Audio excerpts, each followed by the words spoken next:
A short note on ode. Ode is a form of stately, ceremonious, and elaborate lyric poetry that speaks to a person, place, thing, or idea to show respect or to praise its worth or influence or to celebrate a special event in which personal emotion and general meditation are united.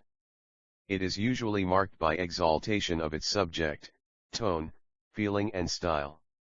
Ode is a Greek word, which meant a choric song usually accompanied by a dance.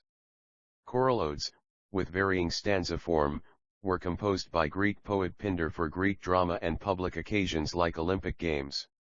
Latin poet Horace composed odes in regular stanza form to express private and personal feeling. Ancient odes followed a rigid pattern of meter and structure.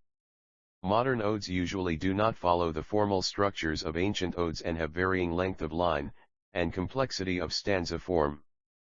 Both Pindaric and Horatian ode forms were revived during the Renaissance, employed by English Romantic poets of the 19th century, and continue to influence lyric poetry.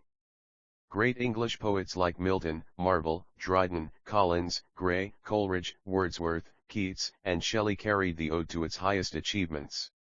Examples of English ode include Milton's On the Morning of Christ's Nativity, Dryden's Ode for St. Cecilia's Day, Keats' Ode to a Nightingale, Shelley's Ode to the West Wind, Wordsworth's Ode Intimations of Immortality, Coleridge's Dejection and Ode, and Auden's In Memory of W.B. Yeats.